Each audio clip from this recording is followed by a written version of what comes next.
नमस्कार दोस्तों, मेरा नाम है शिवशंकर तिवारी और आप देख रहे हैं हमारा YouTube channel exam warriors begins.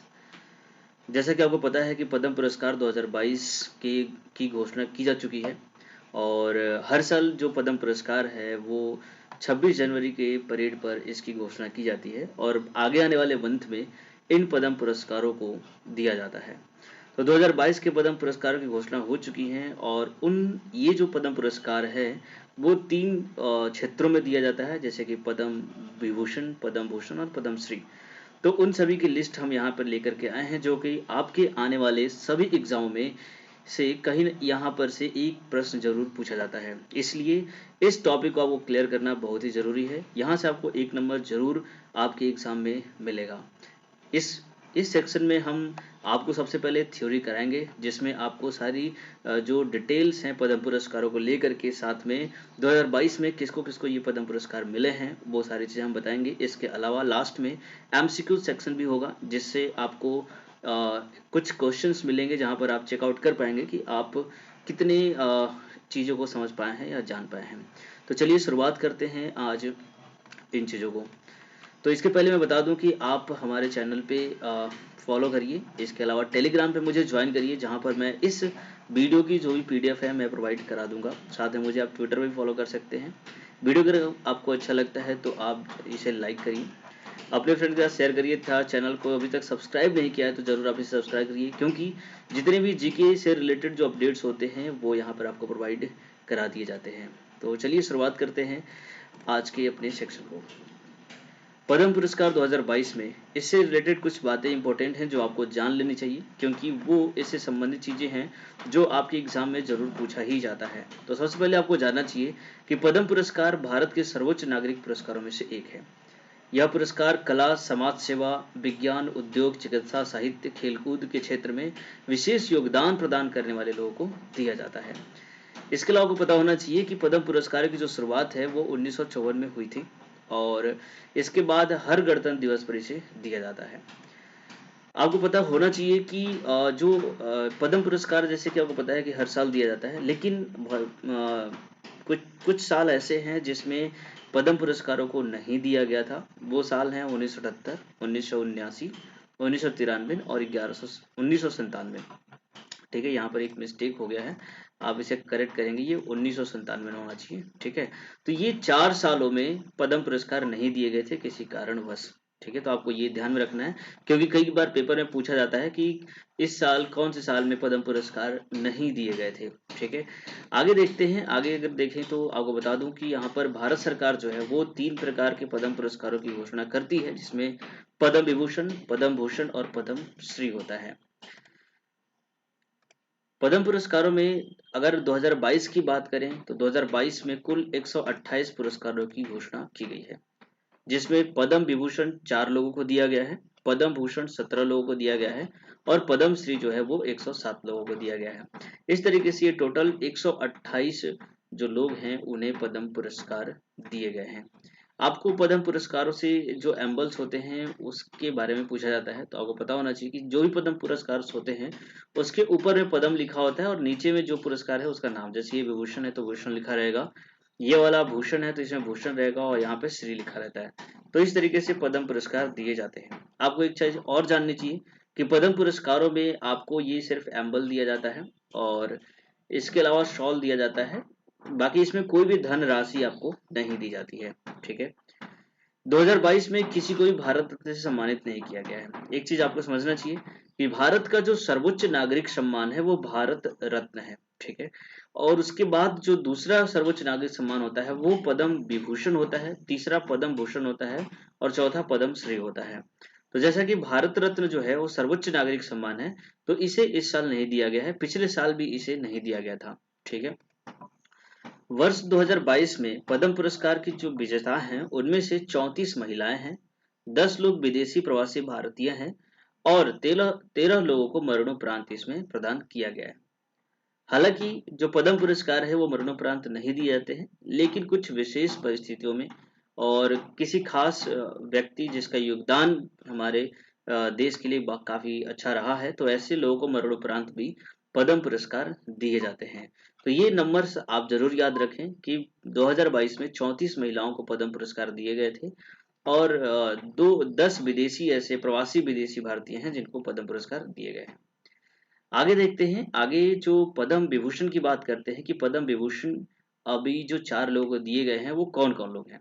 तो देखिए, आपको पता होना चाहिए कि पद्म विभूषण भारत सरकार द्वारा दिया जाने वाला भारत रत्न के बाद दूसरा सर्वोच्च नागरिक सम्मान है और इसमें जो 4 व्यक्तियों को दिया गया उसमें से सबसे पहले जो हैं वो हैं प्रभा अत्रे, जिनको कला के क्षेत्र में पद्म पुरस्कार दिया गया है। प्रभा अत्रे जी का जन्म जो है वो 13 सितंबर 1932 को पुणे महाराष्ट्र में हुआ था। ये एक महान विचारक, कलाकार, संगीतकार और लेखक हैं। ये 20वीं सदी में सबसे प्रमुख कलाकारों में से एक हैं। प्रभा अत्रे हिंदुस्तानी शास्त्रीय परंपरा के शीर्ष क्रम गायिकाओं में से एक हैं। तो इन्हें और कौन कौन से अवार्ड मिले हैं वो भी आपको पता होना चाहिए। तो देखिए, इनको 1991 में संगीत नाटक अकादमी अवार्ड मिला, 1990 में पद्मश्री और 2002 में इनको पद्म भूषण मिला था। इसके बाद 2022 में अब जाकर इनको पद्म विभूषण मिला है। आपको पता होना चाहिए कि किसी भी व्यक्ति को पहले पद्म श्री दिया जाता है, फिर पद्म भूषण दिया जाता है और उसके बाद ही पद्म विभूषण दिया जाता है और इन सब के बीच में कम से कम 5 साल का गैप होना चाहिए, है ना। यानी कि अगर 2002 में पद्म भूषण मिला है तो 2003, 4 या 5 में इनको पद्म विभूषण नहीं दिया जा सकता है। किसी व्यक्ति को 5 साल के बाद ही अगला जो है वो पद्म पुरस्कार दिया जा चुका है। ठीक है, चलिए आगे और देखते हैं और किनको किनको मिला है पद्म विभूषण पुरस्कार। तो दूसरे हैं राधे श्याम खेमका जी, जिनको मरणोपरांत साहित्य और शिक्षा के क्षेत्र में दिया गया है। तो राधे श्याम खेमका जी जो हैं वो बिहार से बिलोंग करते हैं। 12 दिसंबर 1935 को मुंगेर में इनका जन्म हुआ था और आपको पता होना चाहिए गीता प्रेस जो कि हिंदू धर्म से संबंधित जो भी आध्यात्मिक किताबें होती हैं, पुस्तक होती हैं, उनका पब्लिकेशन करता है गीता प्रेस। जो भी हिंदू धर्म समझ जैसे रामायण, महाभारत, गीता, तो इन सभी जो पुस्तक हैं इनका पब्लिकेशन गीता प्रेस करता है। उसके ये संपादक रहे हैं 1982 में। गीता प्रेस जो है वो गोरखपुर में है, आपको पता होना चाहिए, और वहाँ के ये अध्यक्ष रह चुके हैं। 3 अप्रैल 2021 को काशी में इनका निधन हो गया था। इसके अलावा अगले जो हैं वो हैं बिपिन रावत, जिनको मरणोपरांत सिविल सर्विस के क्षेत्र में दिया गया है। आपको पता होना चाहिए कि बिपिन रावत जी का निधन जो है वो कर्नाटक में हेलीकॉप्टर क्रैश के दौरान हो गया था। ठीक है, 16 मार्च 1958 को उत्तराखंड के पौड़ी गढ़वाल में इनका जन्म हुआ। दिसंबर 2016 से 2019 तक 3 साल तक ये सेना प्रमुख भी रहे और 1 जनवरी 2020 को देश के पहले सीडीएस यानी कि चीफ ऑफ डिफेंस स्टाफ का पदभार इन्होंने संभाला था। चलिए आगे देखते हैं पद्म पुरस्कारों में। तो पद्म विभूषण में जो अगले हैं वो हैं कल्याण सिंह जी, जिनको मरणोपरांत पब्लिक अफेयर्स के क्षेत्र में दिया गया। कल्याण सिंह जी जो हैं, इनका जन्म जो 5 जनवरी 1932 को उत्तर प्रदेश के अलीगढ़ में हुआ था। पहली बार 1991 में यूपी के मुख्यमंत्री बने और दूसरी बार 1957 में भी बने थे। इसके अलावा ये राजस्थान और हिमाचल प्रदेश के राज्यपाल भी रह चुके थे।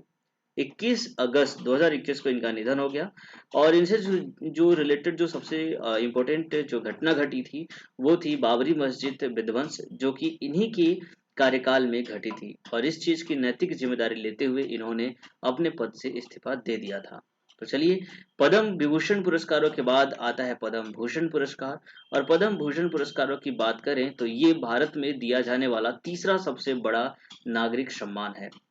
इस साल यानी कि 2022 में कुल 17 लोगों को पद्म भूषण पुरस्कारों से सम्मानित किया गया है, जिसमें जो प्रमुख लोग हैं यानी कि 17 जो लोग हैं उनके नाम कुछ इस तरीके से हैं, जिसमें गुलाब नबी आजाद जो कि 2014 से लेकर 2021 तक राज्यसभा में विपक्ष के नेता रहे हैं। वहीं विक्टर बनर्जी कला के क्षेत्र में इनको दिया गया है, पश्चिम बंगाल से बिलोंग करते हैं। गुरमीत बाबा जिनको मरणोपरांत इनको दिया गया है और ये पंजाबी लोक गायिका है। बुद्धदेव भट्टाचार्य पश्चिम बंगाल के मुख्यमंत्री हैं। आपको पता होना चाहिए कि बुद्धदेव भट्टाचार्य ने पद्म भूषण पुरस्कार लेने से इनकार कर दिया है। स्वामी सच्चिदानंद साहित्य एवं शिक्षा के क्षेत्र में इनको दिया गया है। वशिष्ठ त्रिपाठी जिनको साहित्य एवं शिक्षा के क्षेत्र में इनको दिया गया है। इसके अलावा नटराजन चंद्रशेखरन जिनको ट्रेड एंड इंडस्ट्री के क्षेत्र में दिया गया है। आपको मैं बता दूं कि ये जितने भी पद्म पुरस्कार हैं और ये जो नाम होते हैं, हालांकि इन सभी नामों को याद करना उतना आसान होता नहीं है, फिर भी जो जैसे कि पद्म विभूषण जो पुरस्कार है सिर्फ 4 लोगों को दिया गया है, तो वो आप याद कर सकते हैं। पद्म भूषण पुरस्कार 17 लोगों को दिया गया है, तो ये भी नाम आप ऐसे पढ़ लेंगे तो अगर आपको एग्जाम में आता है तो डेफिनेटली आपको माइंड में कैच कर जाएगा। ठीक है, तो इस तरीके से इनको सभी को एक जैसे याद करने की जरूरत नहीं है, आप इनको बस देखते जाइए और चीज़ों को माइंड में रखिए, अपने आप ही जब भी एग्जाम में आएंगे प्रश्न तो आपको जरूर ये माइंड में क्लिक कर जाएगा। तो 8वां नंबर जिनका है कृष्णा एल्ला और सुचित्रा एल्ला, जिनको जो कि भारत बायोटेक कंपनी के संस्थापक और चेयरमैन एमडी हैं, इनको भी पद्म भूषण पुरस्कार से सम्मानित किया गया है। मधुर जाफरी जो कि अभिनेत्री हैं, देवेंद्र झाझरिया 2004-2016 में स्वर्ण पदक और 2020 के पैरालंपिक पदक में रजत पदक इन्होंने जीता है। देवेंद्र झाझरिया को आप जानते ही हैं, अभी के टाइम पे जो पैरालंपिक्स हुए थे बीजिंग टोक्यो में, वहां पर इन्होंने भी काफी अच्छा परफॉर्मेंस किया है। इसके अलावा रशीद खान जो आर्ट के क्षेत्र में इनको दिया गया, राजीव महर्षि जिनको सिविल सर्विस के क्षेत्र में दिया गया, सत्य नडेला जो कि माइक्रोसॉफ्ट के सीईओ हैं, और ये जो सत्य नडेला को दिया गया, आपको बता दूं कि प्रवासी भारतीय जिसे बोला जाता है, उन्हीं उसी क्षेत्र से इनको सत्य नडेला जी को दिया गया है। सुंदर पिचाई जो कि अल्फाबेट के सीईओ हैं, उनको दिया गया है। Cyrus Poonawalla serum institute of India के प्रमुख हैं। ये सीरम इंस्टीट्यूट वही है जिन्होंने इंडिया में कोविशील्ड नामक वैक्सीन बनाई है, ठीक है, कोरोना के लिए। संजय राजाराम को मरणोपरांत साइंस एंड इंजीनियरिंग के क्षेत्र में दिया गया। प्रतिभा रे को साहित्य एवं एजुकेशन के क्षेत्र में दिया गया। तो इस तरीके से कुल 17 लोगों को पद्म भूषण पुरस्कार यहाँ पर सम्मानित किया गया है। आगे बात करते हैं पद्म श्री पुरस्कारों की। तो पद्म श्री पुरस्कार जो है वो भारत में दिया जाने वाला चौथा सबसे बड़ा नागरिक सम्मान है, जो कि आमतौर पर भारतीय नागरिकों को ही दिया जाता है। पद्मश्री पुरस्कार कला, शिक्षा, उद्योग, साहित्य, विज्ञान, खेल, चिकित्सा, समाज सेवा में विशेष योगदान देने वाले लोगों को दिया जाता है। और इस साल 2022 में कुल 107 लोगों को पद्मश्री सम्मान से नवाजा गया है।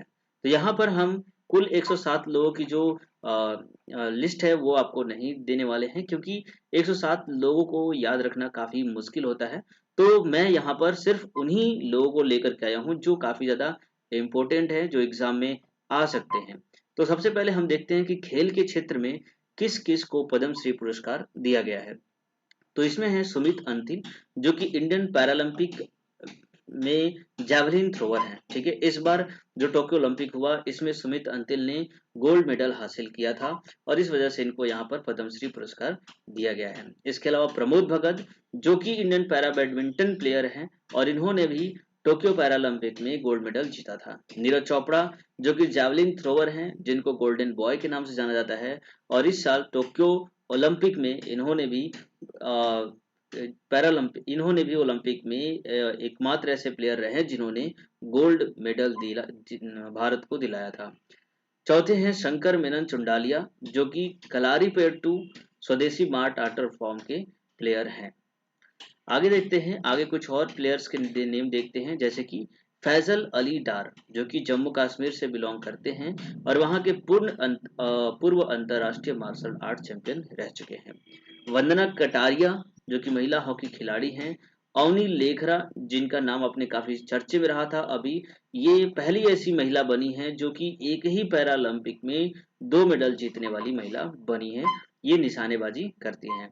ब्रह्मानंद संखाल वालकर जो कि फुटबॉल टीम के पूर्व कप्तान हैं और इनको भी पद्मश्री पुरस्कार से यहाँ सम्मानित किया गया है। आगे देखते हैं पद्मश्री से सम्मानित कुछ और महत्वपूर्ण नागरिक। ये तो हमने 8 जो लिस्ट देखी है वो खिलाड़ियों से संबंधित थी। इसके अलावा और जो महत्वपूर्ण जो नागरिक हैं जिनको पद्मश्री पुरस्कारों से सम्मानित किया गया है और जो एग्जाम में आ सकता है, ऐसे लोगों को देखते हैं। तो देखिए यहाँ पर सोनू निगम है जो कि एक सिंगर है और इनको पद्मश्री सम्मानित किया गया है। प्रहलाद रे अग्रवाल जो कि व्यापार और उद्योग संबंधित है।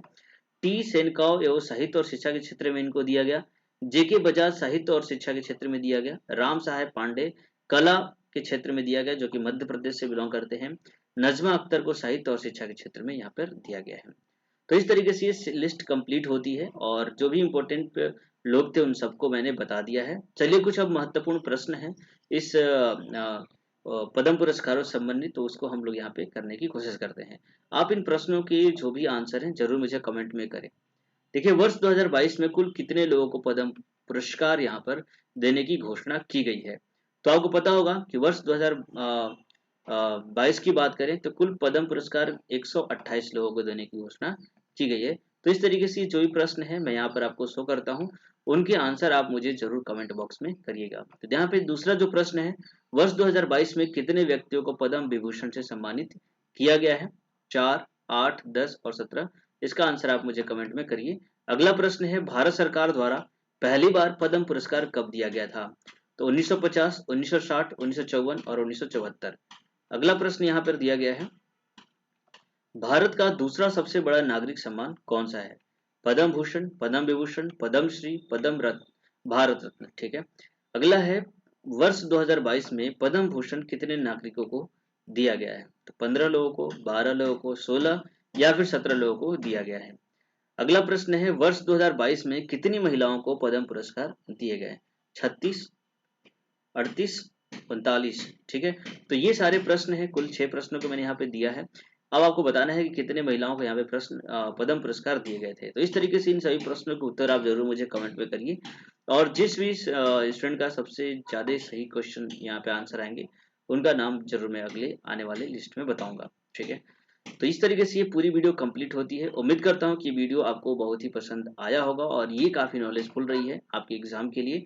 तो ज़रूर आप मुझे मेरे टेलीग्राम चैनल पे फॉलो करिए, वहाँ पर आपको इस वीडियो की जो PDF है मिल जाएगी। आप मुझे इस लिंक पर जा करके ज्वाइन कर सकते हैं। इसका लिंक मैंने डिस्क्रिप्शन में भी दे रखा है। साथ में मुझे आप ट्विटर पे भी आप मुझे फॉलो कर सकते हैं। इसके अलावा वीडियो अगर आपको पसंद आए तो ज़रूर आप इसे लाइक करिए और अपने फ्रेंड के साथ शेयर करना बिल्कुल मत भूलिए, तथा चैनल पे को सब्सक्राइब करिए, बेल आइकन दबाइए, ताकि जो भी मेरी वीडियोस आए आपको उसका नोटिफिकेशन टाइम पे मिलता रहे। चलिए आज के लिए इतना ही रखते हैं। आपका दिन शुभ रहे।